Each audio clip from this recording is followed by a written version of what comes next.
Hey, hey, hey. So we made it. Yeah, finally. We made it. Listen, guys, you know what I'm doing? I'm just going to watch everybody on the side. I'm just going to just refresh this page. Here we go. We're going to. This is us, man. Thank you guys for joining us. Aaron, Mike, that was quick. Respect. Respect. It's about to be mad. Yeah, I feel it. I feel it. We are blessed today to just be joining Kojo and Muyiwa and myself, Curtis, from This Is Marriage UK, Before Marriage 21 and Little Black Book 91. I should have put some numbers after my name. You should have. That's a trick. I should have done that, man. What's missing from my name is a couple of numbers. So today, listen, we're talking about a porn addiction story. And it's bigger than the story, I'm sure. I'm sure it's bigger than the story. And we are, wow. Can I say it's not easy? You know, when we're doing this job, you have to look for the people that can articulate and are brave enough to put their stories out there. And it's not easy, but somehow this young man, I'm not talking about you, Kojo. Oh, That's too young, bro. Yeah, you know, this young man in front of me was just putting his story out there about the journey. Man, we need this. And I'm going to go somewhere in this topic. I'm going to go somewhere because this is the era of transparency. Mm-hmm. This is the era of transparency. I would say, before we go into it, I would say church attendance and church culture is not cutting it right now. It's on its knees. One of the reasons why is because we didn't do what we're about to do now. And that is to have a conversation instead of hiding behind the culture and the social pressure of performing and looking good in the name of God and meeting the needs of men. If we weren't having this discussion, if we were having this discussion way back, a lot of guys would not have hidden around a tree, as Isaiah puts it. We're committing our iniquities. We're hiding behind a tree to do what we want to do, you know. So I just want to thank you, bro, Muyiwa, for joining us. Someone's offering me. What are you offering me? A sweet. What's that? Bring it. No, what is it? Is it bubblegum? I can't eat bubblegum now. Can I? I don't know. They're gonna. My little one's offering me bubblegum. All right, give it to me then. I can't let her down. She wants me to eat bubblegum. All right. that's children for you. This is it.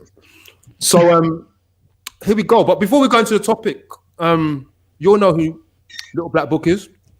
This is where you come to learn about the mind and relationships, psychology breakdown, reality show breakdown, so that people can be more informed about the journey of life by watching other people's mistakes. I guess, how did I summarize it? And Kojo has been dropping it like, in a way, he's gifted like that. You can, the kind of guy, he looks straight through you. You can't play with Kojo, you know what I mean? Allow it. And that's enough of that chewing gum now. You've done your job. And if you go to This Is Marriage UK on Instagram and on our YouTube channel, we have these discussions on a regular basis, things that we never used to talk about. You know, when I got married a few years back now, there were no discussions taking place. And here we are today, and I'm making up some time. And we're with us Muyiwa. I'll let him introduce himself. As much as you want to say about yourself, bro, go ahead. Okay, so thanks so much for having me. Kojo, like, I need you to do a series on the married. Do you want the series Married at First Sight? Yeah, I'm on that, man. I'm on that. You are? Are you interviewing that? Like, no, I'm not interviewing. I'm not interviewing, but you know, I'm there, man, bro. Where you been, man? Oh, really? Okay. I'm gonna check. I'm definitely gonna check your YouTube channel then. Yeah. No, he's interviewing. Not Married at First Sight though. Not yet. Oh, not Married at First Sight. Not yet. Yeah, I do the shows, but not yet. We do live fans. Most of them are here. They're here. They're here. They like to join in. Oh, right. Okay, got you. So so my name is Muyiwa. Whenever I hear the question, tell us who you are, it's always been a difficult one for me because who I am versus what I do are two different things. And I feel like whenever people answer these questions, they always lead with what they do. So for me, who I am is I'm a nobody who found somebody. Ooh. That's the way I like to describe myself. Because to be honest, like when you sort of filter me down to my basic element, like I'm literally nothing. But I just had the opportunity to find somebody who has now made me into someone who gets to speak, right? I'm a father, I'm a husband to my beautiful wife. I've been married for about 5 years now. And we have the platform on Instagram called Before Marriage 21, where we help single Christians become the right people for marriage by showing them what marriage looks like when done God's way. And the reason why we started that was, on our first year anniversary, like it was like we sat down in the living room and we're like, yo, is this it?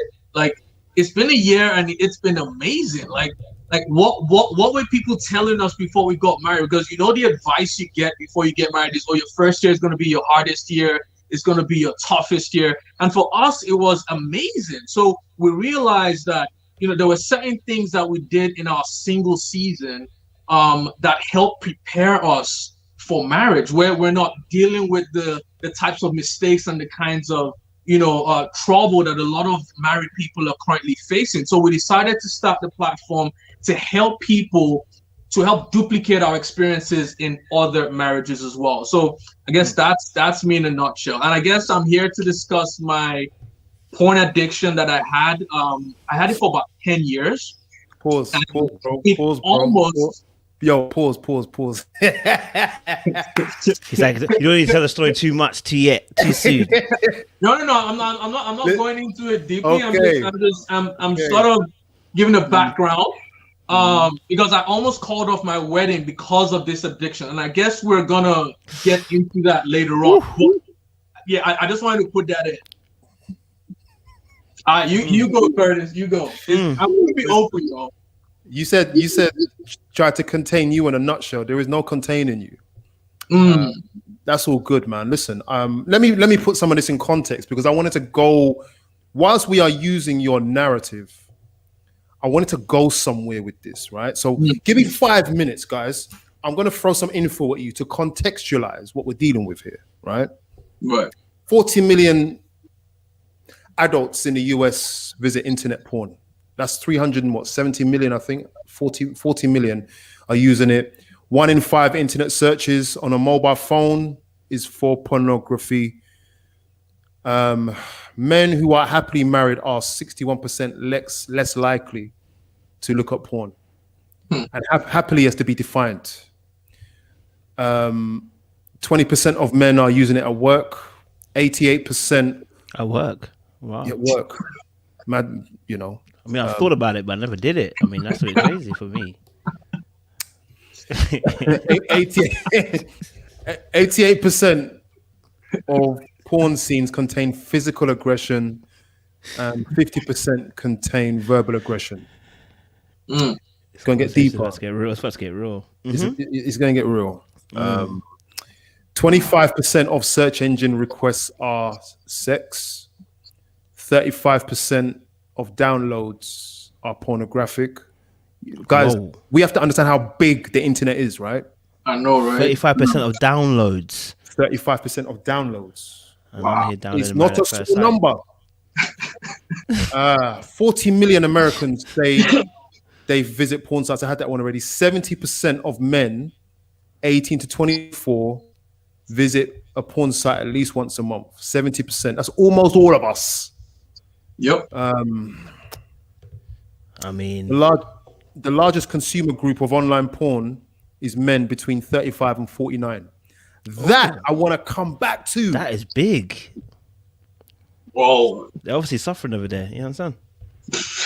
Well, you can transpose this to a point to all nations, right? We'll come back to that one, right? The largest, we had the 1/3 of all internet porn users are women. So it's got to be 2/3 of men, right? Wait, say that again. 1/3 of women are. 1/3 of porn users are women. Wow. Well, I kind of need that. Sunday is the most popular day of the week to view. Hey, for the real? holy day. Come on. Even my religious mindset wouldn't allow me to do that, man. I know. Yes, Bernadette. Women do watch it too. They do. Thanksgiving is the most popular day of the year for viewing porn. What? Yeah. I just want to contextualize because Thanksgiving. I don't get it. This is it. This is why I wanted to come back to the 35 to 49-year-old age group, right? Because they tend to be married. Do you understand? They tend to be married, and Sunday and Thanksgiving, religion. Listen, religion is no barrier to anything here. Do you understand? It doesn't even begin to curb morality when it matters. Do you know what I'm saying? I want to read something to you all, right? Oh, it's just sinking in. Had this on my Insta page. Juanita sent it to me this morning. And it's by a guy called Mike McHargue. I don't think he's British or English. He says, men, you almost certainly do not have an addiction to porn or to sex. I saw that. Said addictions are quite rare. You probably have a porn stroke masturbation compulsion. Right? This language is important for a number of reasons. He's got a point. Compulsions are mainly a way to manage anxiety. They aren't something to be ashamed about. They are treatable. Compulsions are things we do without thought, and willpower is not effective in managing them over time. However, addictions aren't something to be ashamed about either, but imply a greater degree of psychological or psychic logical dependence. Addictions involve a withdrawal cycle. The way to treat compulsions is emotional awareness and behavior substitution.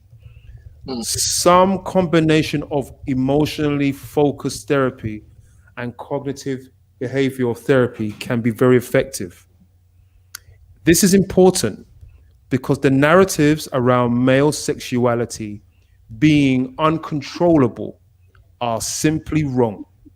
They are not based on any reasonable interpretation of biology. Men don't get caught in the shame cycles around sexual behaviors because we have uncontrollable sex drives. We get caught in these cycles because we don't have the skill set to regulate our emotions or to seek support in that process. Let me have a look. He says this, stop struggling with sex. Sex is wonderful. But if a compulsion feels out of control and like it is impacting the quality of your daily life, you'll find therapy is wildly more effective than spiritual warfare or an accountability partner.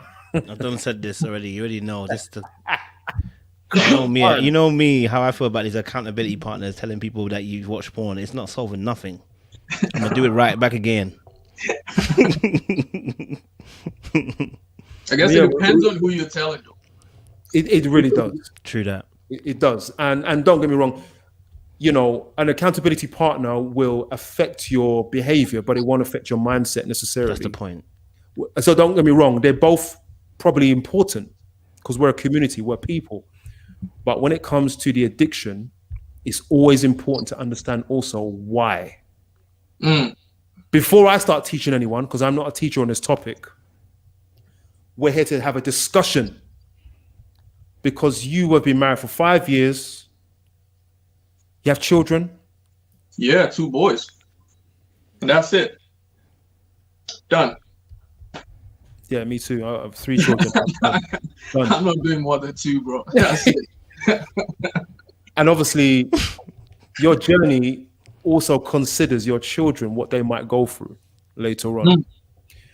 And as I bring you in, bro, I want to go back to a stat I looked at.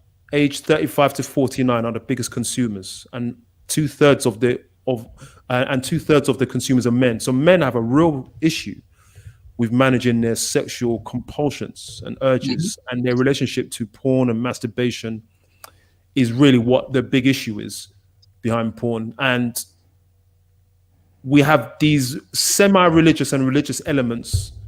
They're not really taking a dent out of the statistics. So what we have a lot of, this is my interpretation. I don't mind you telling me but I'm wrong. After I say what I've got to say, I'm going to hand it over to you and get ready to take some questions. Sure. I think that men and married men have a real problem. And whether they go to church and whether they're leaders of the choir, elder, whoever, this is not, they're still addicted to porn. That's very true. I'm not saying that's you, bro. I don't know what your position is, but you came here to talk about it. Attack me, break it down, tell me your story, do what you got to do to get this out there, bro. I mean, the stat is, I'm not surprised, to be honest, because a lot of guys think marriage will fix whatever addictions they had prior. But if you're wounded before marriage, you're still going to be wounded after marriage, right? So a lot of guys are dealing with this addiction they're dealing with. And plus, I love what you said about the people don't get addicted to porn. They get addicted to porn and masturbation. Porn is a fancy way of not really exposing yourself, because anyone can say I'm addicted to porn. It's not really that bad when you put masturbation to it, because that is the real addiction. Mm-hmm. Because when you release as a guy, like that emotion is what causes the addiction, is what wants you want to come back and back again, right? So a lot of guys, they get married and they think, oh, now that I'm with one woman, I'm going to be faithful. But you cannot program yourself to have sexual experiences with multiple women over a span of 5 to 10 years and think you're going to stay faithful to one woman. It's not going to happen. It's not going to happen. And that was one of the things that happened to me as well, because like I said, I almost called off my wedding because in my mind, I was abstinent from sex before getting married. I was abstinent for about 2.5 years. I didn't kiss my wife before we got married. So I didn't have the time or the chance to test the car, as they say. So in my mind, I'm thinking, is my experience in marriage going to match what I've been used to? And that fear is a fear that a lot of guys actually go through, because if what you've seen consistently over time doesn't match what you're experiencing in marriage, then you're going to be dissatisfied in marriage. Which is why a lot of guys 35 to 49 are going back to what you would call their first love, right? Because they've already been programmed to enjoy certain things while watching pornography. And I tell this to people, I'm like, every guy who watches porn doesn't like every type of porn. It's not like you can watch anything. They have specific things that they watch and they like. There are guys who like foreplay. Those are the role players. They want to role play and all that stuff.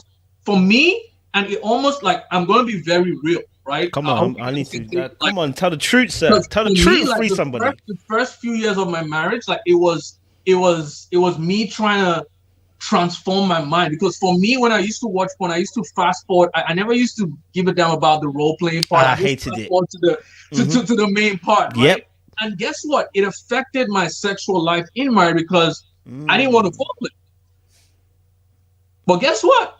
That's what women like. That's what warms up the oven. That's what warms them up, and it took some time until my wife was like, yo, dude, hey, if we don't stop this now, I think it's gonna, we're not gonna be able to fix it, right? So let's have a discussion. Let's talk about it. How you do this stuff, I'm not feeling it. We need to slow it down. We need to do, and I was able to take that constructive feedback and then work on it. But guess what? When I was able to evaluate that situation, I realized that it came from my past. It came from the porn addiction days where I used to forward through all the role playing stuff and go straight to the action. And that is what a lot of guys are dealing with in their marriages now, because they haven't healed from whatever caused the addiction in the first place. Because porn addiction isn't the problem, it's a symptom of a problem. Come on.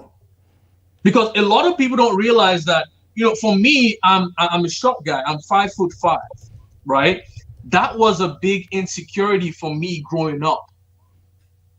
I moved to the UK for university, and you know, back home in Nigeria, like I thought that, you know, I'm a light-skinned guy. I stand out. I'm good looking. I thought, you know, I didn't need to work for any girls, right? But I got to the UK and realized there were much taller guys, much finer guys, and I'm like, what makes me stand out here? All of a sudden, I started getting rejected because I went to my first clubbing experience. I went out, this girl looked at me and she's like, what the hell are you doing talking to me? Like, get out of here, you know? And that really hurt me. Like, it took, like, my self-confidence was shattered. And guess what? When you watch porn, no one's going to reject you. You can, Avatar. you can log on and see the most beautiful girls doing whatever, and you're like, they're not rejecting you. They're telling you to come. They're accepting you. So if we're going to go to the root of the problem, a lot of guys are dealing with fear. They're dealing with the fear of rejection. They're dealing with insecurities. And until those things are dealt with, and until you're able to heal from those things, you're going to keep repeating the cycle. You know, and to be honest, like, you can try to be disciplined as much as you want. I tried to be disciplined. There were times I went 6 months off, but it's not sustainable without a vision. And that was what changed me. I mean, I was in church one day and I heard a message. I saw myself speaking to thousands of, like, a crowd of people.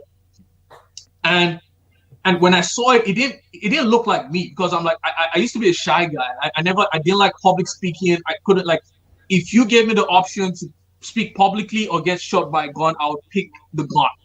Like, I didn't want it. And all of a sudden, I see myself speaking to a crowd of people. And I'm like, and then I hear a voice saying, if you keep living the way you're living, you'll never become that person. And instantly, everything changed. I used to drink. I used to go clubbing. I used to womanize. I used to do all those things. I used to watch porn, masturbate, all this stuff. And instantly, it left. And the reason why I share that is because a lot of people think by self-discipline, by self-will, I can stop this addiction. It's never going to stop. Even the Bible says that without a vision, the people cast off restraint.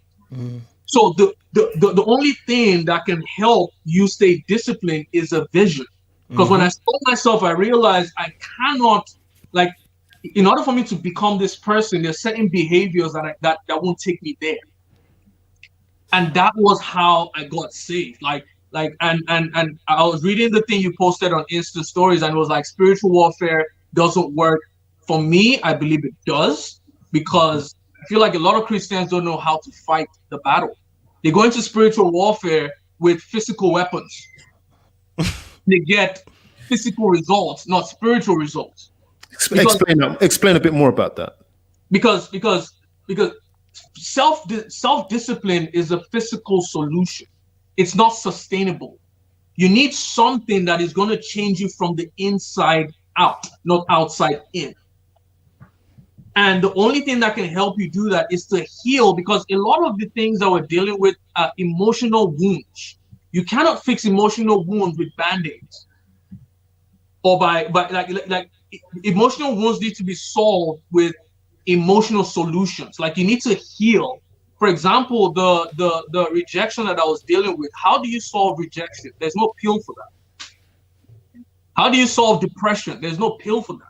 All they have is stuff that can help you manage it, but nothing to help solve it completely, right? And for me, forgiveness, unconditional forgiveness was the solution for me. And that, if you really think about it, that's what Christianity is about.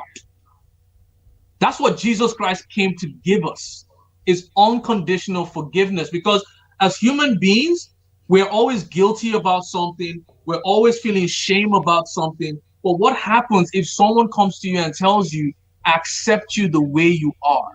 You're perfect the way you are. I made you unique, and I made you I made you amazing.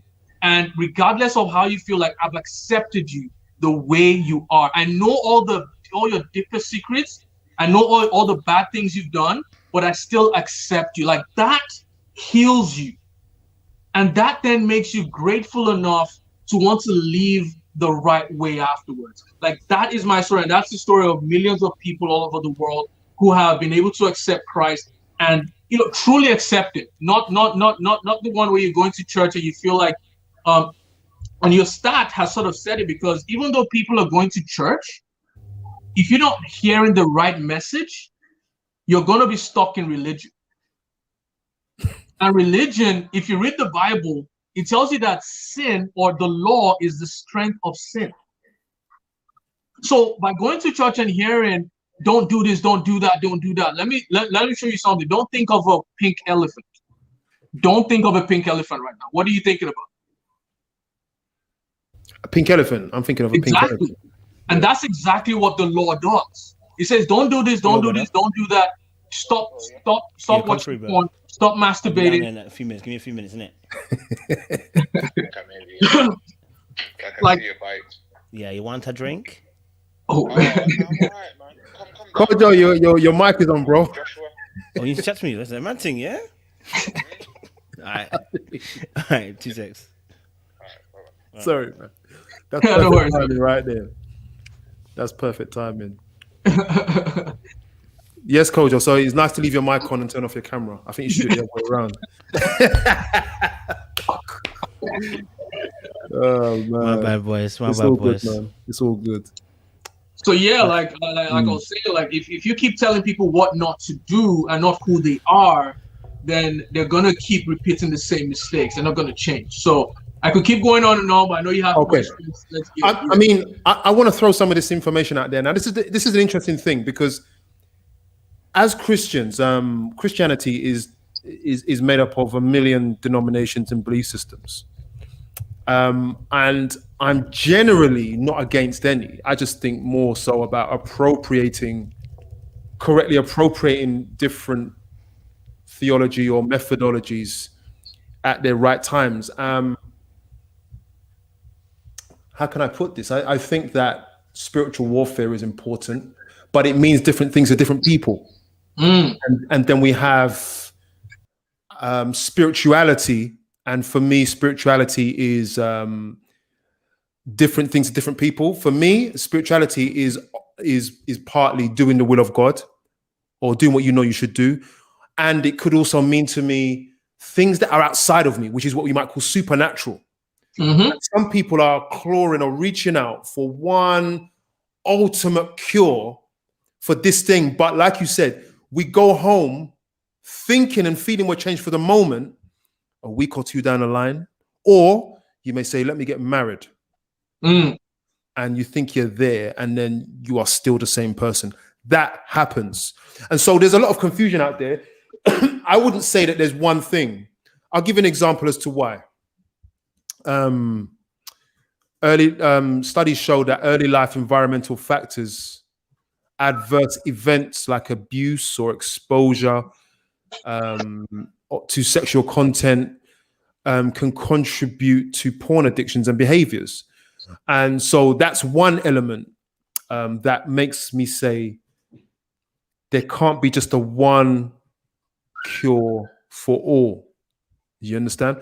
I'm not saying you're saying that. I'm just putting it out there to just contextualize and broaden the scope of what this is about. And then we have also anxiety. People use sexual promiscuity to cure their anxiety, their depression, personality disorders, performance anxiety, rejection. These things, sometimes it's not necessarily that you shouldn't pray, but that it's more than prayer. In the way, same way that the Bible says, faith without works is dead. You can't want £1 million by just believing. You've got to go and get it.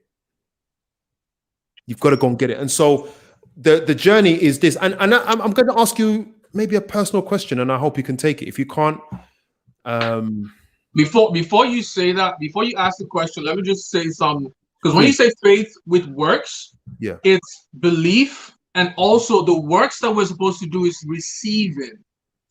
As a part of the work. It's receiving. The work we're supposed to do is because Jesus has already done all the work. Our work is to receive what he has already done. Wow. Because so I feel like the works part is an acceptance. And that's a major thing. Like, because we did nothing to earn anything. So the work we're supposed to do, and the reason why people struggle in this part is because we're doing what he hasn't done. Or we're trying to do what he hasn't done. And it's only recently that I'm beginning to realize, because and this is where people ask for, what is my purpose? Because God only provides for who he has called and where he has called you to. So if you're in a profession or career where he hasn't called you to, you're going to struggle to receive because your provision isn't in that thing. If that makes sense. This is still rolling into the topic of how we are. I mean, we're not going to stick around here too long, but this is an important part of the whole thing, because the vast majority of us, I believe, are Christians. Shanoya Spencer says in the comments, I think a lot of times we mix spirituality with emotions, and this is it. And I wish we could clear it up in this show. But at the same time, this is one of my challenges, is that when we are in church environments, especially charismatic church environments or church environments that are filled with lots of lights and music, they can give you the impression that you've been visited by God and it's just your emotions. So it's hard to tell the difference for some people. For me, I don't enjoy those environments because I don't know the difference between God and me. And so I like to keep God separate from my emotions a lot of the time. Different cultures are like, give God everything, and if you feel this is God speaking to you. But the truth is the proof is in the pudding, right? When you go home and you're still in that cycle, then we will know.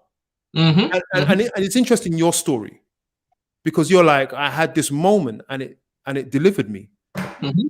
I don't know if we'll all get that, because everybody's journey is different. But I want to ask you a question. I want to ask you a question, if you don't mind.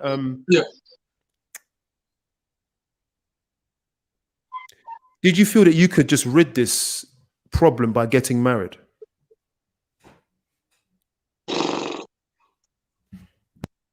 I thought so, but obviously I'd gotten rid of the problem before I got married. Oh, before? Yeah. But when I was still in it, and to be honest, like one of the biggest, and you probably heard about this, but when you're dealing with any problem, or when you're dealing with any addict, the first step is acknowledging that you have a problem, right? And for me, I feel like that was the first step, because for like the first 8 years, I thought I had it under control. I thought I was just doing it because I wanted to do it. And then there was a time, and I remember it, where I was like, you know what? I think I want to stop this. And then that was when I realized I was no longer in control. Like, I thought I was in control, but I wasn't in control. So it didn't feel like an addiction. It felt like it was a conscious decision. In fact, and this is how good the enemy tries to lie to us, because I justified while I was doing it. I'm like, at least I'm not having sex before marriage. I'm limiting the amount of sexual encounters I'm having with other ladies. I'm not breaking any hearts. I'm simply pleasing myself and getting myself off the way, so I was able to justify it in my mind. I'm not having to go out. I'm not having to spend as much money. I'm not having to, break anyone's heart. So it's just my thing, But then a few years later, I'm like, you know what? I'm not like, this stuff isn't working out. I don't like the way I'm feeling afterwards, because I started to feel guilty. I think this is when I started going to church as well, because I stopped going to church when I got to the UK, right? And then after a few years, I'm like, okay, let's try it again. And then obviously I started feeling guilty. I'm like, I shouldn't be doing this, but I couldn't stop. And I remember there was one day where, and this is where I'm thankful for the mercy of God, because I literally told myself after masturbating one day, and I'm like, you know what, God, if I do it again, strike me dead. Bro, 2 minutes later, 2 minutes later, I was back at it. And that was when I was like, I'm stuck. I can't stop.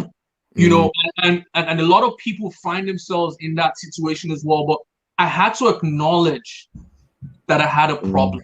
You know, plus it's funny because when I moved to Canada, I did Uber for a few months before I got a job, and I went and picked this guy up from like some pickup, right?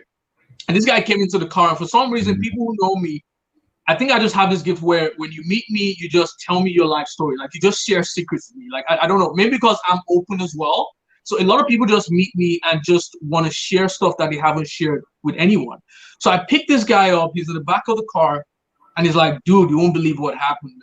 I tried to get it with this girl, and I couldn't get it up." And I'm like, "Huh? Like I just met you, bro. Like that's something that guys wouldn't share with anybody, right?" And I told him, I'm like, can I share something with you? Like, can I tell you what the problem was? And he's like, dude, what is it? I'm like, dude, quick question. Do you have a porn addiction? And I was like, dude, how did you know? And in my mind, I'm like, dude, it's gonna happen because, like I said, most guys don't watch all types of porn. They have certain types, right? And if your physical experience doesn't match what you've been programmed to like, you're not going to get aroused. That's right. And it happened to me about 3 times, and I'm like, yo, I can't. It was an embarrassing situation. Like anyone it's happened to, like they can attest to this. Like it's embarrassing where you know you're trying to do something and you can't get it up, right? And that was the wake up call for me, because I'm like, yo, what if I get married and I'm not able to get it up? Yeah. Because like I said, I didn't, like my wife and I didn't do anything. So if like that was one of my fears, getting married without testing the car. Because I'm like, what if I get married and it turns out to be one of those other experiences? What do I'm stuck? That means I'm gonna be in a marriage where the sex isn't good. I'm gonna be in a loveless marriage, you know. So for me, like acknowledging that there was a problem was the first step to me trying to seek a solution. Because I remember it was 2013. I told myself, I'm like, start of 2014, we're not doing this again. And luckily for me, March 2014 was when I was able to give my life to Christ. But I know that if March didn't come, I would have fallen at some point.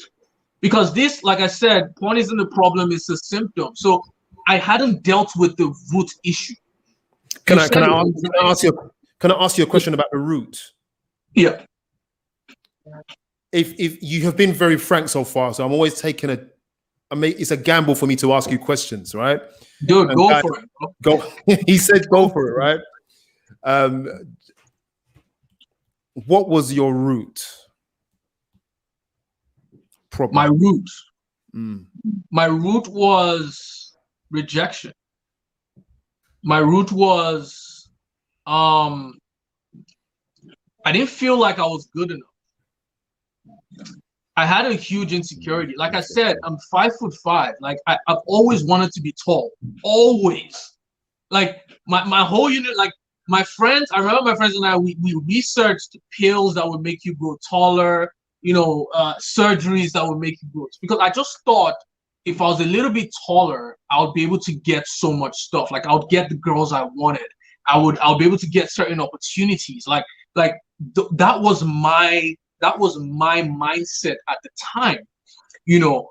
So my root was rejection, and to be honest, everyone has the same root. Everyone has the same spiritual root, and it's rejection.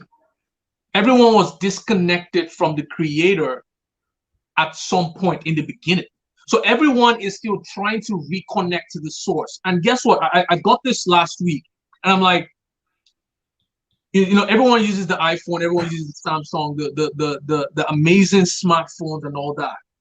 I'm like, as good as these phones are, without these phones being connected to the internet, the phones are useless. I thought about it. Like without as good as the iPhone, whatever it is, right, XR or whatever it is, without connection to the internet, you can only use the phone to play games. And that's how a lot of us have been living our lives. We've been playing games because we don't have access to the internet. We don't have access to the source. And for me, I feel like everyone has been disconnected from the source, and that is our root problem. Until we get reconnected, we won't be able to use the applications that God has put in our lives. I want to come back to that God issue in a moment.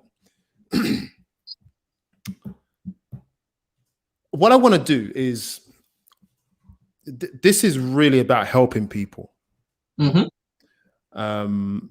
The listeners, some of you are very open. I appreciate what you're bringing, guys. I know Kojo's missing. He's probably cooking some food, or whatever he's doing. But yeah, bear with him as well.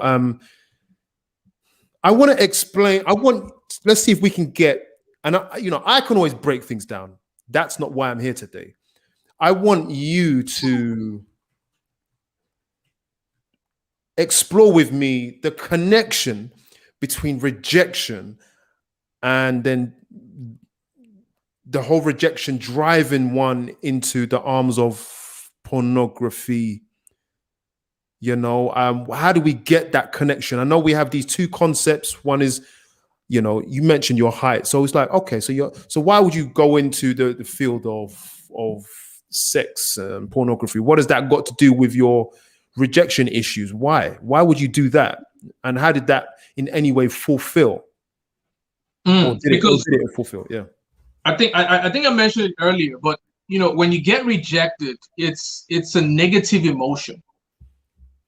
And it's a negative emotion that you don't want to repeat itself, right? So when someone rejects you, you feel bad, you feel hurt. I remember the first, my clubbing experience, and this girl rejected me. My friends were looking. I went there like a bad man, and I'm like, yo, I'm going to go talk to this girl. She's going to give me a number. We're going to get it on. And then she looked at me and rejected me, and my friends started laughing. So obviously that is a negative experience that I don't want to happen again. So how do people, it's kind of like a toddler going to touch the fire, right? When you touch it the first time and it hurts you, you don't want to do it again because it's going to create that painful experience, right? So for me, to avoid being rejected again, I found pleasure in something else. So you were just looking for something to fix the low. So you dropped here, and porn just helps me feel like I'm here, when it's always safer to exist here, which is everyone's need is to be accepted.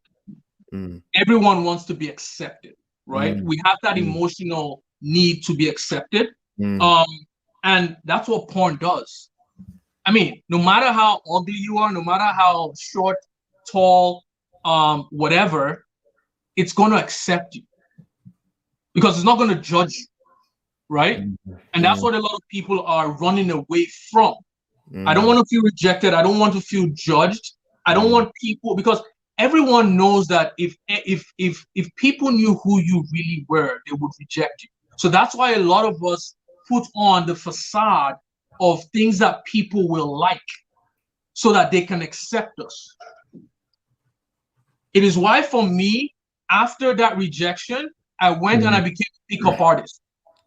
A what? I don't know if you've heard of them, a pickup artist. No. Okay, so we go around and try to pick up girls. Like there's a skill. I figured. No, but it's a skill. So I went, learned this skill, read books, hung out with these guys, and then I was able to actually get the girls that I never thought I'll be able to get. And I tried to fill my life with having the best girl in the club, having the best girl out there, because people accepted me. They looked at me different when I was with certain types of girls. And so I got addicted to that feeling.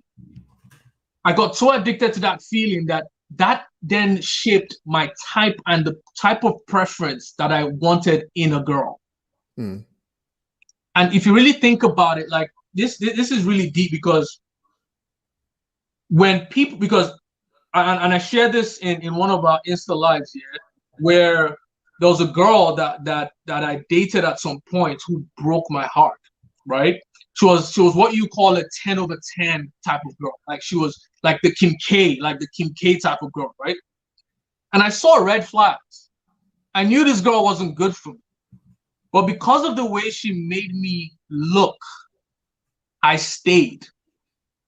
Because back in school, I'm like, yo, and you may not be able to relate with this, but trust me, like there are guys who are dealing with this. Like when I was with this girl, the most popular people in school were looking up to me. They were like giving me thumbs up. They're like, dude, like, how did you get this girl? Like, you know, that kind of, and you get addicted to that feeling. And guess what? When she broke up with me and my heart was shattered, I had a type now, because I was already addicted to that feeling of how people saw me when I was with this girl. Now my next girl has to look like this or even better. Right? And if you think about it, it's what shapes your preferences. Some girls or some guys will say, I have a type. You don't have a type. You've just been programmed to like a certain type. Based on your experiences over time, based on the rejection that you felt and how you were able to cope with the rejection, now you're trying to replicate that situation to get more of that into your system. And that's how it happens. That's the link between the rejection and the pornography. Because like I said, I was rejected. I wanted to be accepted. I didn't want to feel judged. The pornography offered all of that in one. I don't know if that answers your question, but it helps, because I want the listeners to understand the mechanics. I like to join the concepts together, because porn addiction it's such a powerful force, because even more so, it's in our fingertips. We can hide it now. You don't have to, back in my day, you go in a shop, it's on the top shelf. Now it's in the palm of your hand in a video, and now it's free. And I want people to understand why they're doing what they're doing. Now, this is some of it. I don't think that you are diagnosing the whole world here, but we're looking at the root, and the root is not just one. It's a number of roots, but it all joins up to the one act, and we can look at this. Man, I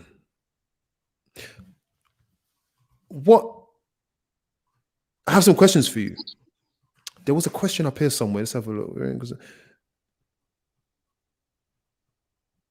Okay, Shoya, thanks for your honesty. Very interesting, because I attract guys who only want to date me due to the attention they get. So I love this comment. Okay. There was a comment up here. Romy. Roots usually comes from a place of needs. We all have needs to feel secure and or accepted. And when those needs are not met, it comes out through maladaptive behaviors. Yeah. Yep. What are we needing, bro? Oh man. Let me ask you a question. Did your wife know about this issue before you got married? Yes, she did. And she accepted you. And that was one, and that's one of the things that has really helped our marriage succeed today, because when we got married, we came in naked and unashamed.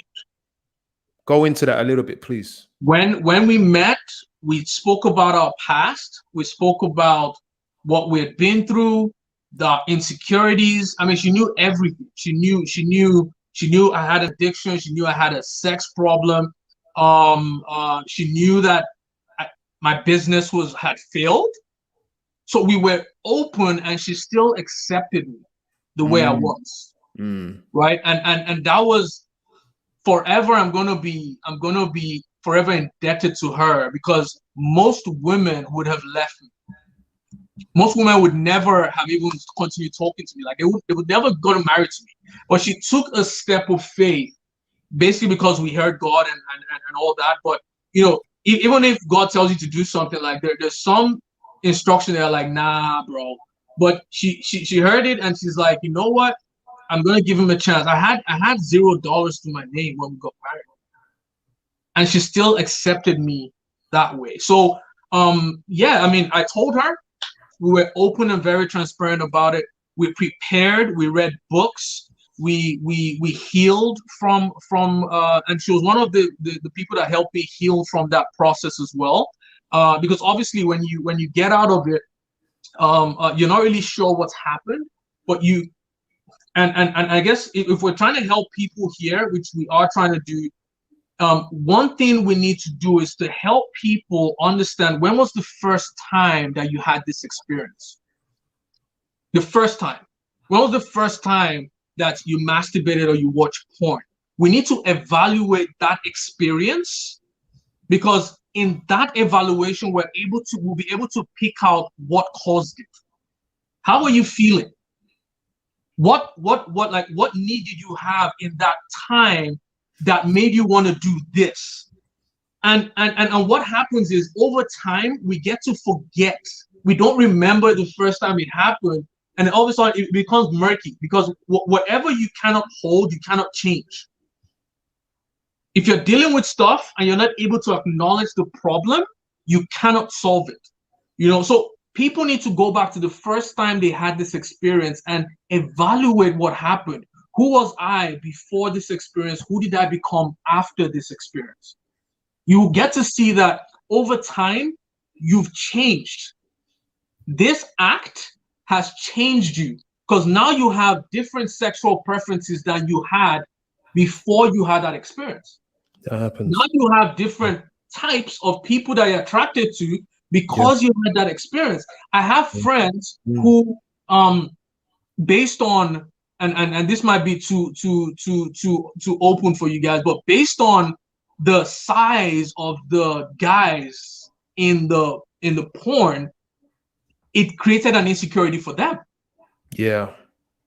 Because now they're thinking, oh, I'm not big enough, or I don't have a long enough, whatever, and now it messes with your sexual orientation as well, because now you're feeling less than. You're like, will a girl accept me if I was this way?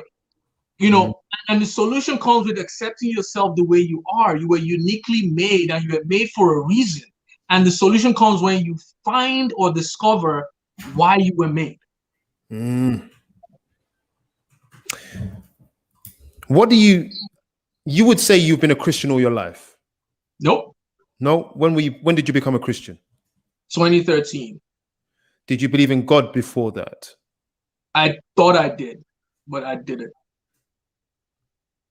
With what I know now, I realized I didn't know anything. Yeah.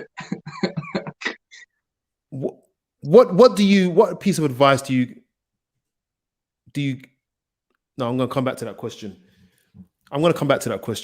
What then is sex now for you, since you have been, I use the word delivered. It's can we use that word? What is sex now then? Because your sexual outlook was shaped. Yep. For you said 10 years? Yeah, 10 years. 10 years of this is you. This is your program, and this is hardwiring. And believe me, literally hardwiring. Yep. How do you undo that? Well, not so much how do you undo it.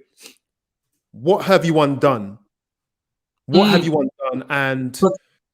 And what is it now you've reprogrammed? That's a fantastic question, because one of the things I had to do before we got married was I had to come to the understanding that whatever expectations I had about sex prior to my marriage was false. I came to the understanding that whatever I find or I get in my marriage is how God originally intended for me to experience it. Because, and that was very critical, because a lot of marriages are suffering today because they're trying to compare what they once had to what they now have. Yeah. And if if you're not able to create the balance, because I had to realize that, yo, I did this thing. It wasn't the right thing to do. I've created an appetite for the wrong thing. I can't allow my wife reap the harvest of bad actions in my past. So in my mind, and to be honest, as a Christian, obviously we need to renew our minds with the word, with the Bible. For me, that was it. Like for 9 months, I was like, everything I did changed. All the shows I was watching, I changed that. I started watching sermons. Like I had to literally brainwash myself to the point where I was okay enough to actually get into marriage and start to enjoy sex again. Because to be honest, it's not totally gone.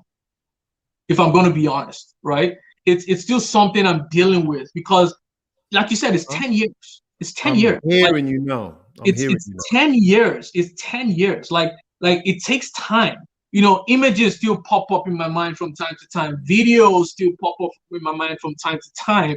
You know, but I've come to the understanding that I need to be content with what I have. What does that mean? Like we need to make what we have work. Whatever it is we have, we need to make it work. You know, like I need to. I don't know if you've heard this, but you need to be willing to unlearn, to learn, and to relearn, and to keep learning again. I had to, like, right now I'm beginning to relearn because sex is an experience now. Like it's two people coming together to know themselves, right? So now with my wife and I, like after every experience, like, you know, we talk about it. You know, what did you like? What didn't you like? You know, how can I get better? You know, this is what marriage is. It's not just getting your past experiences and trying to enforce it into a new experience. It's all about making this new experience grow in this new experience. So for me, that is what it is right now. Sex is beautiful. I mean, I don't deal with the rejection I once dealt with in the past because now I'm with one person for the rest of my life. Like I don't have to deal with judgment. I don't have to deal with the rejection because she accepts it the way she accepts me the way I am. We like, and the experience keeps getting better and better. Like to be honest, it's actually getting better and better. Like right now is better than when we first started. And I'm thinking in the next 10, 20 years, it's going to get better because we're growing, you know, we're growing in love with each other as well, which I thought, you know, when we got married, whatever love we had then was going to be the height. And then it's going to go downward from there. But it feels like when I got married, it was here. And then as the longer we stay together, it's growing. Because now you're being intimate with one person. Like one person knows everything about you and still loves you regardless. And that's the person you get to share everything with. Your good days, your bad days, your sexual experiences. So for me, like sex right now is more of an experience, is more of a growth experience. I'll say that. Just as a side issue, just to, in fact, it's not a side issue, but just to add on to it, I want to ask you, what do you and your wife have to keep doing to maintain this? Because you're coming from somewhere, she's coming from wherever she's coming from. Mm-hmm. What do you have to do to not allow the past to interfere with the present in a negative way? And that's another good question. And to be honest, like we've already dealt with it. Right now, it's all about maintaining what we've already done. Because, like I said, what things do you have to do? What things are you doing? I don't know if you can answer this question. What things are you actually doing to maintain? We have a marriage review every few months, where we get to because I mean, like people who work, they have assessments, like they have KPIs. they have KPIs at work. You know, the only reason why companies keep getting better and better is because, you know, they have assessments, they have key performance indicators. You know, you were this way 3 months ago. Yeah, this is 3 months after. How have you done? Have you improved? Have you gotten worse? And for us, from when we got married, we wanted to, sit down every 3 months and say, rate me. How have I been the last 3 months? 6, 5, 8, 9? If I'm a 6, then, okay, what did I do wrong and how can I get better in this? So for us, it's not just about the sexual part, but every area of our life, finances, communication, how do we, deal with conflict, stuff like that. Like, how have I been? What did I do wrong? And you see that, when you are able to have those honest conversations, and it's a judgment-free conversation, like no one is allowed to get angry in this conversation. You can be as open as you want. And to be honest, it's helped us because a lot of marriages are struggling right now because you feel like someone's nagging every time. Like you do something wrong and they tell you, the next day they tell you, the next day they tell you. For us, if you do something wrong, I'm going to give you the benefit of the doubt, right? If it keeps on happening, then I'm just going to wait till the marriage review. Because the marriage review is a judgment-free zone. You cannot get angry. I'm going to say exactly what I want to say, and so it's helped us, so and most of the time, a lot of those little things that we would nag about don't even matter 3 months down the line. That's right. So just give your partner the benefit of the doubt, and if it doesn't change, then at the marriage review you bring it up, and she can get angry, I can get angry, and then we deal with it. So those are some of the things. Like I said, our sexual experiences as well. We've been able to talk about it, have open communication, because you hear it all the time that the biggest cause of divorce is communication. Well, people say finances, people say money, and communication comes second. But I believe communication is number one, because the way you communicate about finances is what the problem, I agree. Not finances. I agree. I personally think it's communication and expectations, but Yep. There is no hard and fast answer, but I agree with you 99.9%, because we just cannot. But you know what? I want to go through some questions, and somebody's taking the mickey out of me on here, so I want to get them back. But I want to ask you some questions, and we can try and get through them as efficiently as we can. And I have 2 more questions for you. Let's see how we go. A lot of folk are really appreciating your openness and your strategies. And what it is to get more strategies, I think what we'll do, one day we'll have a part 2 and we can get more about the strategies. AEO logs, I'm coming for you. My facial expressions make you laugh. I can't help it. All right. Is there anything that you are scared to say? Now, I'm asking this in the light of, we read some statistics. Some of you missed it. We have some statistics. Men who are, where is it now? Where is it? It's here somewhere. Where's my notes? Men in between the age of 35 to 49 are the largest consumers of online porn. And they are around 2/3 of the porn users in the whole world. So it is the marital age group. And so these men appear that they are hiding something. They can't talk to their partners, or they can't talk about it. So they have to go and hide and do it. I'm not saying all at all. And so in the light of that we generally hide our porn use. Okay. Is there anything that you are scared to say to your wife about any struggle that you have? Think before you answer, please, bro. I want the truth. What? Yeah. You know what? Yeah.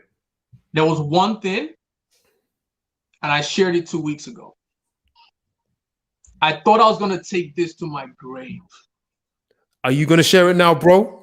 No, I can't share it on here. Okay. Because she's the only one who knows, right? Okay. I thought I was going to take this to my grave, but I was able to share with her 2 weeks ago. And I've got to give my wife credit here. And I feel like a lot of men actually want to be vulnerable, but they're scared because of the way their wives have reacted in the past. This is deep. This is not an attack on women. This is about men. No. This is not an attack, but this is a call to respond rather than react. Let's go. Respond rather than react. Because a lot of guys, especially when you get married, we're going to test you. We're gonna test you with a little secret and see how you respond to it, and that will determine the course of the marriage. The way you respond, because my wife, I think, and this is what has helped our marriage. To be honest, it hasn't been me; it's been her. She's a lot more mature, and she's been able to, really deal with situations from a point of maturity that I couldn't even imagine myself 5 years ago. And it's just gotten better and better. Like, I could share anything with her, and she's not going to react. And that has given me an open space to keep sharing. Because I know she's not going to judge me. She's going to take what I've said. She's not going to get angry. She's not going to, she's not going to be upset, because I think deep down she knows that she needs to keep this line of communication open so that I can share anything with her. So she knows that it's important the way she responds to situations, so that when there's a big thing that happens in the future, for example, what I shared with her 2 weeks ago, I was able to share it. What did that do for you? What did that do? Her response, what did that do for you personally? Man, it just makes me feel accepted. It makes me feel like I'm with someone who is going to be with me thick or thin. And that's what marriage is about. You want to get married, you want to spend your life with someone who has your back, regardless of what happens, right? And so that's what it makes me feel open. It makes me feel, because marriage is all about being naked, not just physically, but emotionally and spiritually, right? If you cannot be naked with your partner, then you're always going to hide things from them. And a lot of guys, I promise you, they know that they need to let this out. Bro. They know it's killing them. Bro. It was killing me.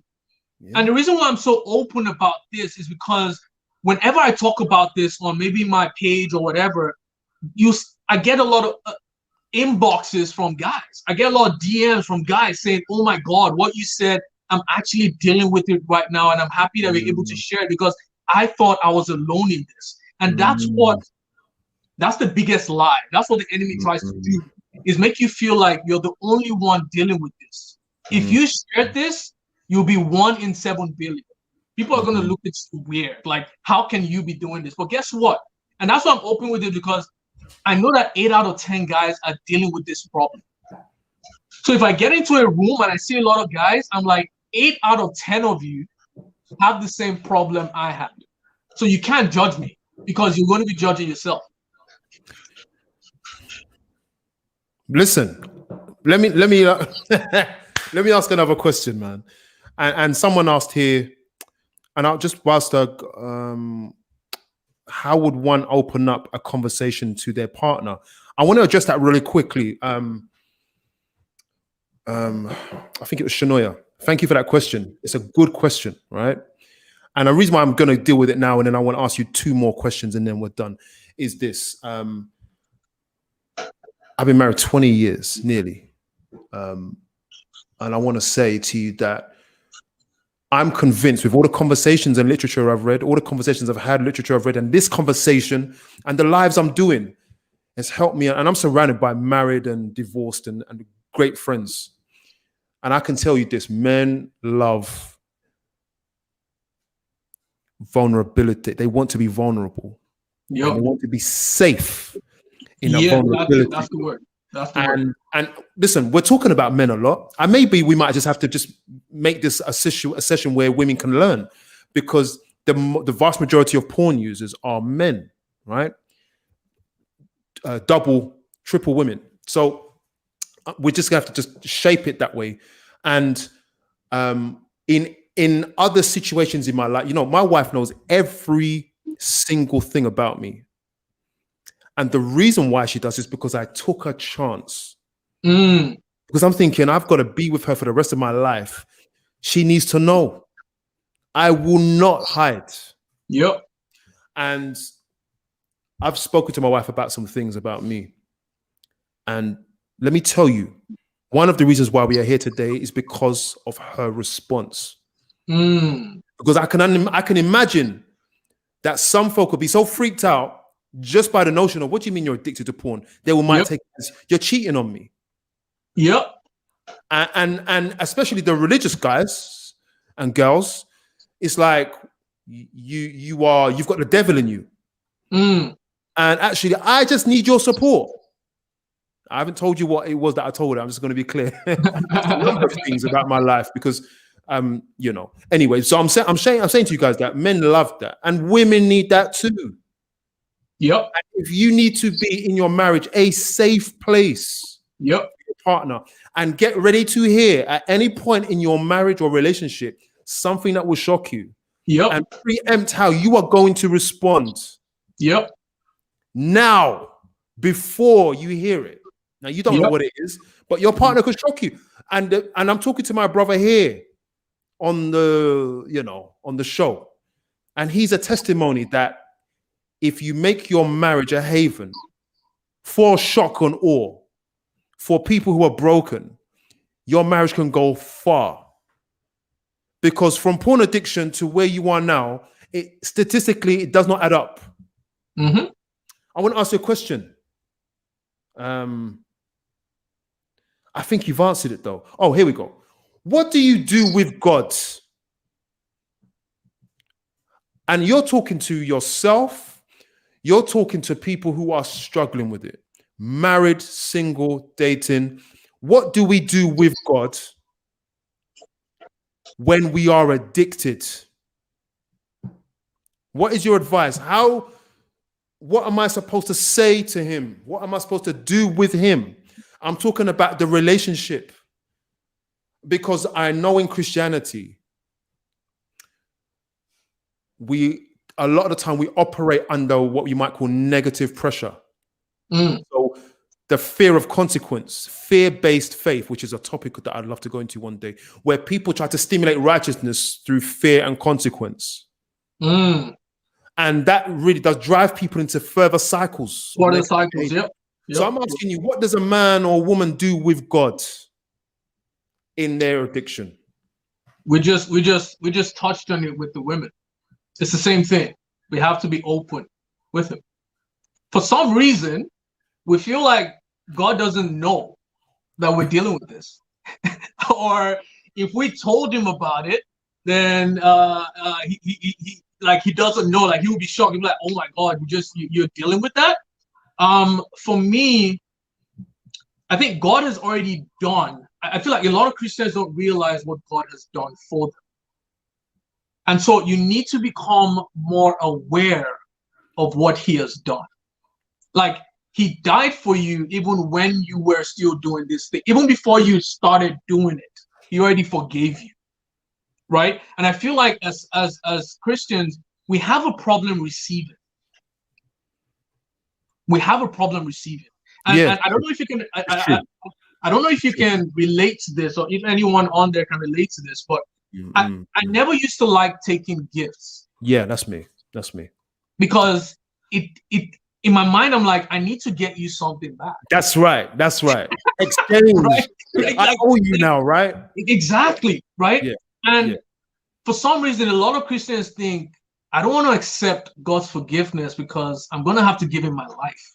Again and again and again and again and again and again. That is the problem. We know that if we have to accept this free gift from God, then we're going to have to change it. And to be honest, it's scary. And I feel like this is where the church needs to do a lot better, because the church knows what to do, why we do these things, but not how we can do it. Yeah. Right? And so a lot of people are scared because they know it's wrong. They know it's damaging them. But how do I get rid of this? Right? How do I do it? And I know your wife is a therapist, right? Or a psychologist? No, not quite. Nearly. No, she works she works with now she works with young girls in sexual exploitation. Yeah. All right. So I feel like therapy and the church, there needs to be a balance. There needs to be a synergy, because I feel like therapy has a lot of the practical tools that can get you down to the root problem. And to be honest, I feel the church has the solution to the ultimate problem, but Yeah. at least therapy would help you sort of filter it down up until that point, right? For example, like for me, like it was just a few months ago that I was able to do an exercise that helped me understand where the porn addiction came from. I didn't know it was because I was short. I didn't know. Sorry, is the way you said it, man. I know. I But didn't know. it's that simple, right? It's that simple. Like Oh. my insecurity was what led me to it. But I didn't know until I was able to do some exercises that a therapist I got from a therapist I like that this. it helped me understand what the problem was. Right? So for me, I feel like when it comes to God, as Christians, we just need to stop listening to every church out there, because a lot of them don't have the message. We've accepted Jesus the man, but we haven't accepted the message he brought. So don't, like, for me, like, I feel like the Holy Spirit told me a few months ago, only listen to 2 people that I'm going to give you. And that was it. I don't listen to anybody else. So because there's a lot of junk out there. The Christianity we read about today isn't what we read in the Bible. There's obviously something wrong there, you know. So for me, where God is, he's where he's always been. We just need to become more aware of where he is. Okay, pause. Let the blood pressure come down a little bit, man.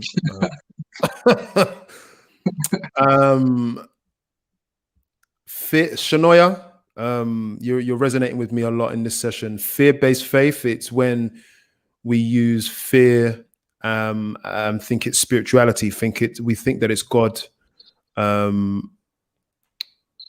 We think that fear, managing our faith, is done through consequence, and it really does destroy our relationship with God and accepting grace. And you know, whilst men and women were masturbating to pornography, God was right there as an individual with us. Yeah, he was right there. And when we are trying and when we are crying, he's right there. And when we're doing well, he's right there. And I didn't hear a word of condemnation. I was actually in the past, whatever sin it was, whatever I was doing wrong in my past and my present, the voice that I would have heard, especially back in the day, would have been the voice of the people, which is what I thought the voice of God was, right? So this is the problem with church culture sometimes. And try to stay. I'm just encouraging you, seek God more than you seek in the ministers. You know, don't follow every pastor's word. Just please, it's just between you and God a lot of the time.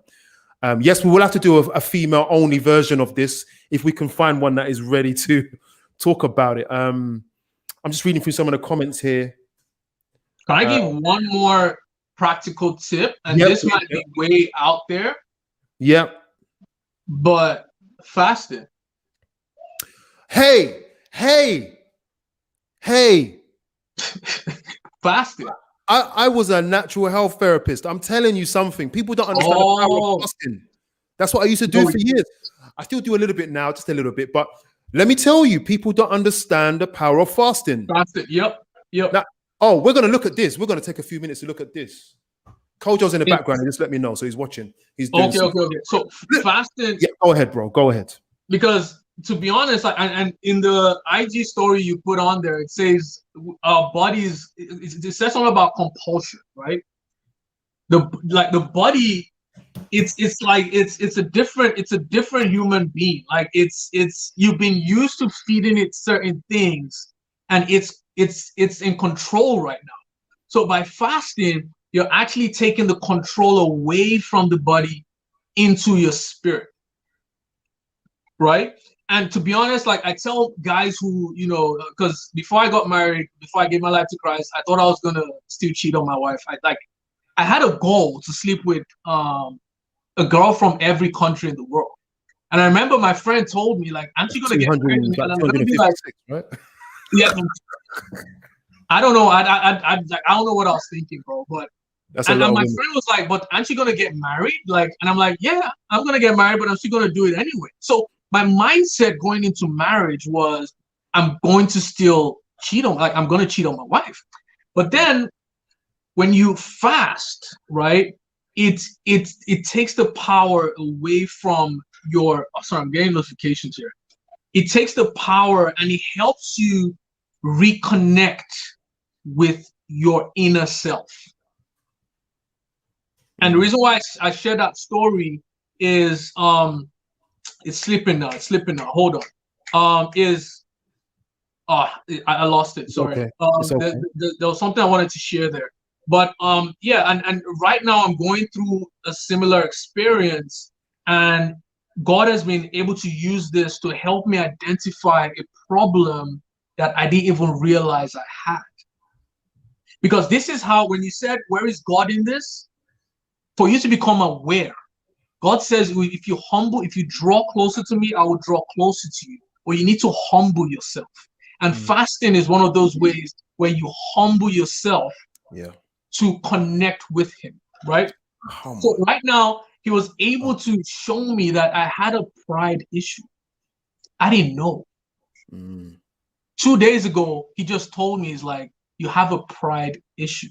And until you take that away, I won't be able to fully use you the way I want to. And it has totally changed my life, right? And there are a lot of people who are dealing with porn addictions right now who aren't able to discover the root problem or what caused them to get in there. Through fasting, the Holy Spirit will help you to identify that moment. Like you said, there are a lot of maybe it was when someone got abused when they were younger. It could be something little, like, oh, I told my dad I wanted to do this, and he didn't do it, right? And all of a sudden that shaped their life going up. Like, you'll be surprised, like the amount of adults that we have right now whose problems started as little children. Yeah, come on. A lot of their problems started as little children. That's why I'm scared as a dad.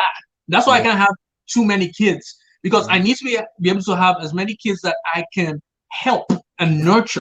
If I have more than two, I don't have the time to actually nurture them and make sure that I don't create damaged adults in the next 20, 30 years, you know? So but through fasting, you're able to reconnect back to what caused this situation and how do I deal with it? Like, now that you know the problem, now you're able to deal with it. Now, I know that my problem is pride. From 2 days ago up until today, I've watched about 12 YouTube videos on humility and how to reverse pride. Now I know the problem.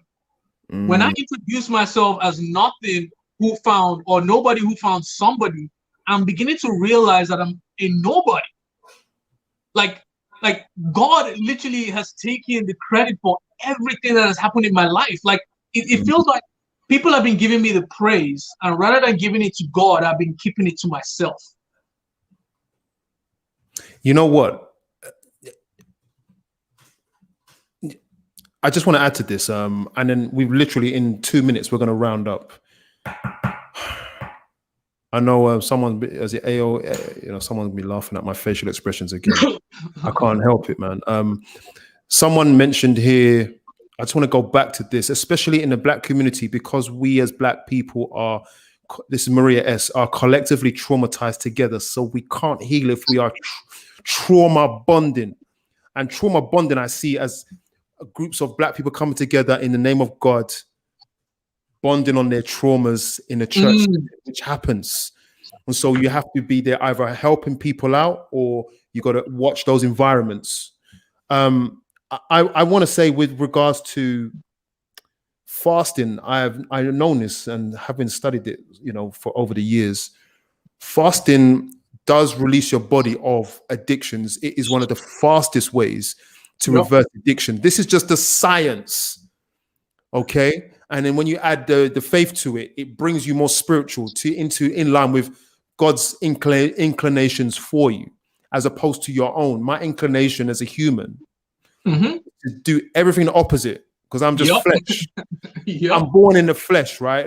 Everything I want to do is like, as children, we see it in the children, they just want to eat sweets. They just want to watch TV. You know what I'm saying? They want to eat crisps all day. But the spirit says, hold on, you need to go and exercise. You need to be temperate. And as adults, we grow with that. And when we want to break that, Isaiah just says, look, man, go fasting. Because it will break that heavy thing on you. Yep. It does. Now, understand, it is by itself, not the cure-all. It is to assist you, but it's one of those real potent ways to assist you in breaking some compulsions and addictions. Definitely. And what it does is that's a 24-hour period of no food. And someone said here earlier on, don't forget the prayer part. It does work, but we're not offering you a one-all cure, okay? But man, you guys have been so powerful on this. I mean, we have to round this up. I know Kojo's watching me in the background by faith. To add, so Romy says, and you've given some great stuff, Romy, to add to the conversation, it is also okay for a man to create a space where his woman can react to the initial news, but understand it's still a safe space to speak his mind. Absolutely. So if your partner does freak out, we have to give them space to the news. I've been doing this for 10 years, babes. I just want to let you know, for the last 10 years, I've been watching, this. But as partners, if we hear that news, we have to be prepared. I'm just saying to people, be prepared for the news, because we are all a mess. And the last thing you want to be in your marriage is a secret mess. Yep. Oh, we're opening up another can of worms.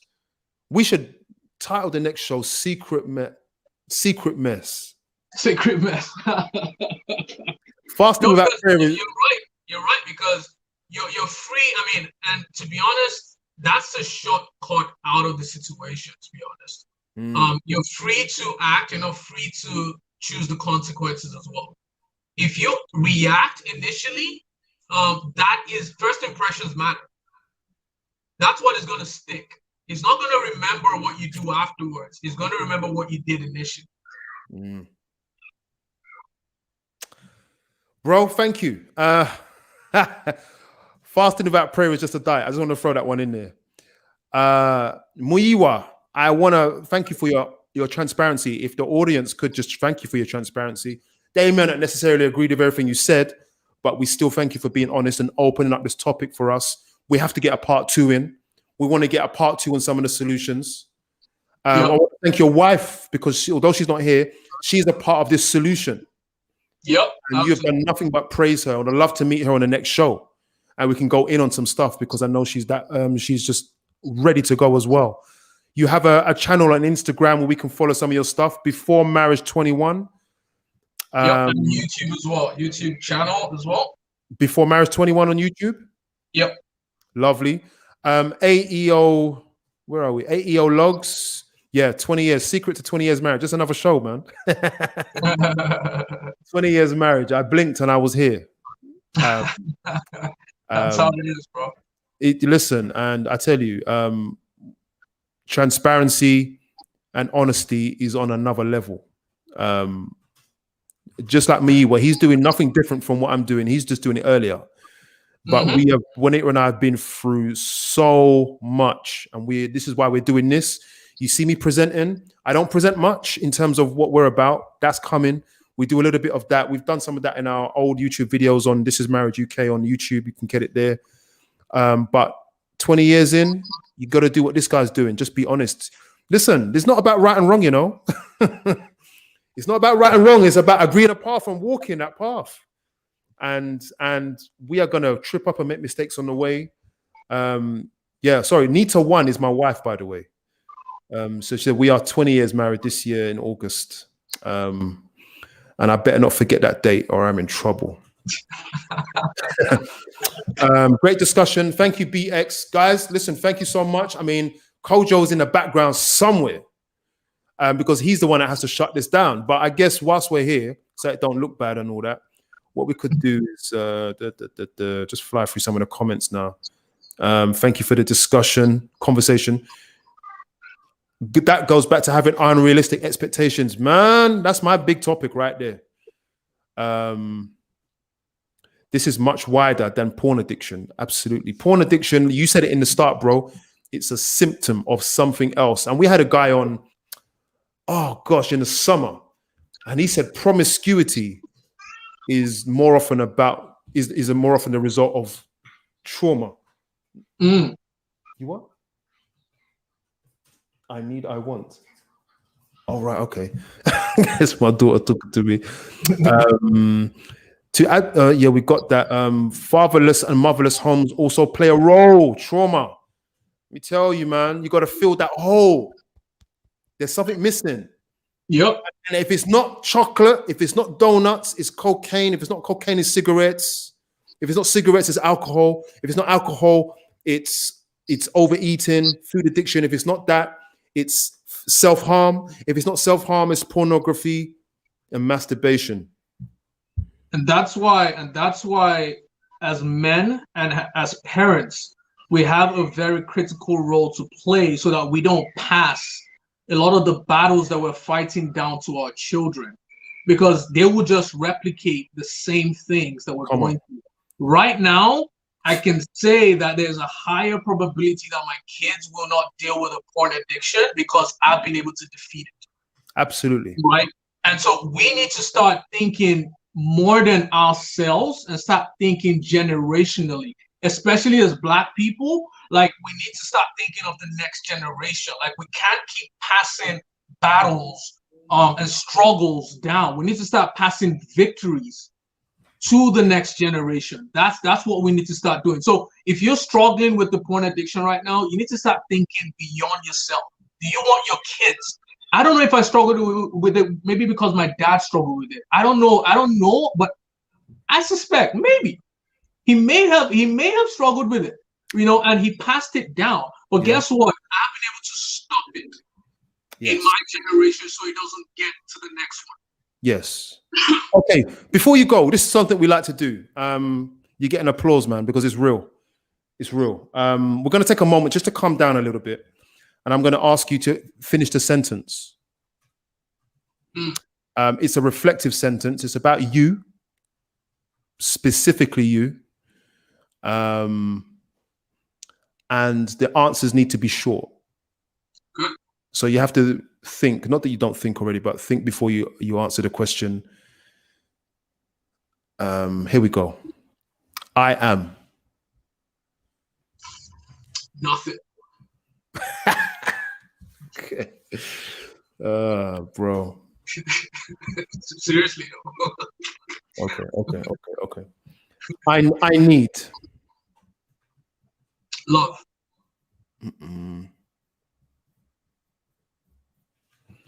I want. You can give more than 2 words or 1 word. Oh, right. Okay. Yeah, you can. But, I want. I want to live the way I was designed to.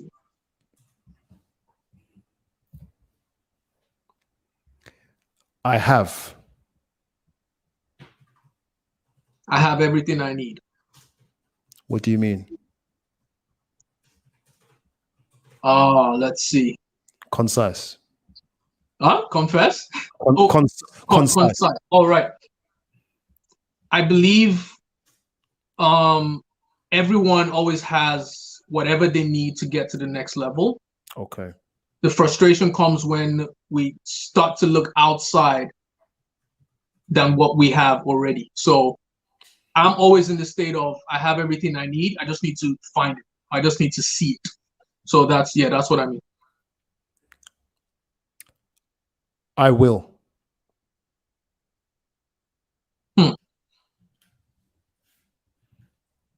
This is actually harder than I thought, I will.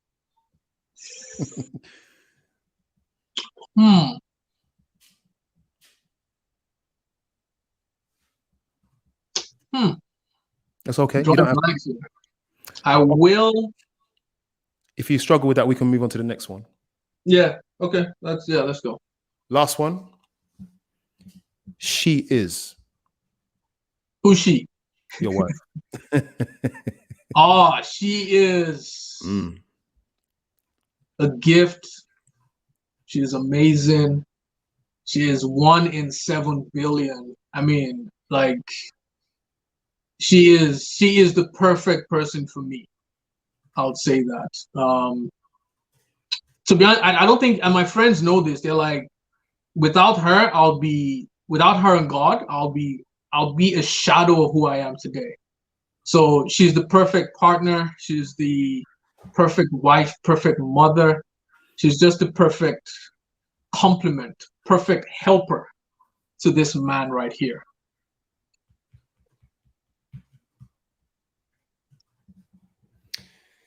Where you are, I want to thank you for coming tonight.